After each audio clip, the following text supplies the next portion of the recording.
Christian, but they violated the teaching of Christianity and Hinduism. Do you want to keep quiet? Do you agree or not? That's the reason. Therefore, the best solution. Are you saying then that if the Ahmadiyya sect came out and said, all right, we will now admit that we are not part of the Islamic religion, we are in fact a whole different religion, that these attacks against them will stop? Definitely.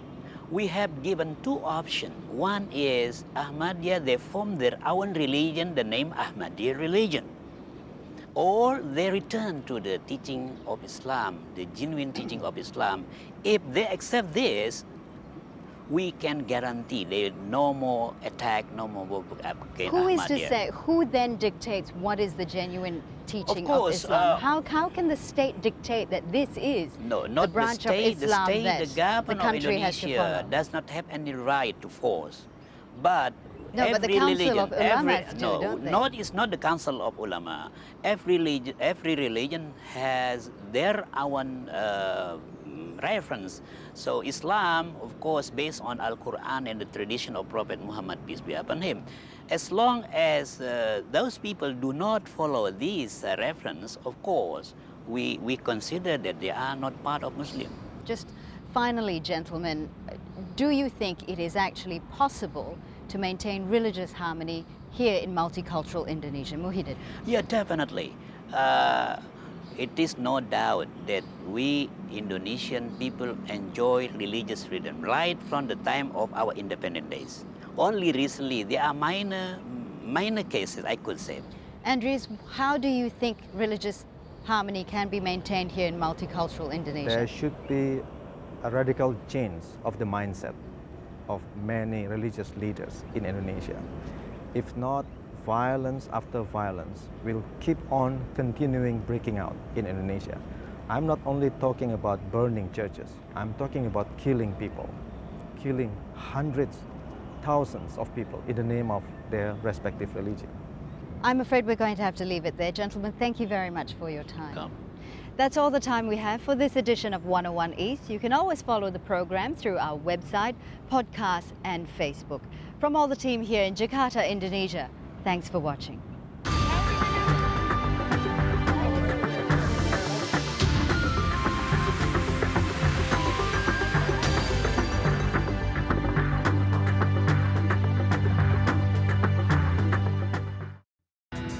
From local traders to international finance, it's commerce that makes the world go round. For global companies and developing markets, communication is the currency, and information is the most valuable commodity. Counting the cost at this time on Al Jazeera. It is in the details. A look. A connection. The moments that reveal the truth. Award-winning documentaries from critically acclaimed filmmakers. Witness documentaries to open your eyes. At this time on Al Jazeera. Leaders are remembered, be they loved or feared. Alone they are inscribed on the pages of history. But what of the men and women whose hands build their monuments and whose blood stains their battlefields? The people who, against all odds, wield the power to reshape history. People in power at this time on Al Jazeera. From the ancient traditions of the written word to the power of photography and expressions of identity through dance, art is a constant feature of the human landscape. An underground theater group fights for democracy. Blind musicians make their mark in Bangladesh. Palestinian teenagers develop a photography project with kids from the other side of the wall. Across the world, art transcends physical barriers. Artscape, at this time on Al Jazeera.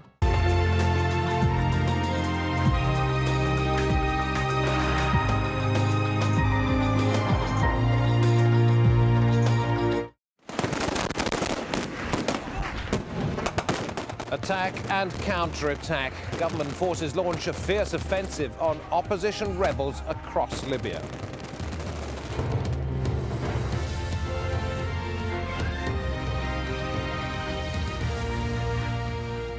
British special forces being held by rebels in Libya have now been released. Welcome to Al Jazeera. I'm David Foster, live in Doha. Also in this programme, Gaddafi loyalists take to the streets of Tripoli in support of their leader after government claims that the rebels have been crushed. Nabil El Arabi, a former judge in the International Court of Justice, takes over as Egypt's foreign minister. And Hamid Karzai talks tough with the United States, saying apologies for civilian deaths in his country are no longer acceptable.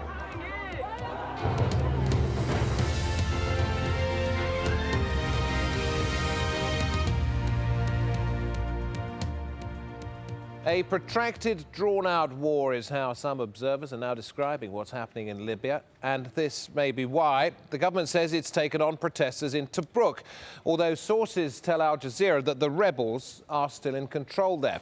Come a little bit further this way, and Benghazi, the seat of the uprising, the rebels say they're in control despite government claims to the contrary. And in the oil-producing town of Ras Lanuf, our sources say there have been airstrikes. Fighting too in Bin Jawad, which the opposition captured briefly before being pushed back by Gaddafi loyalists.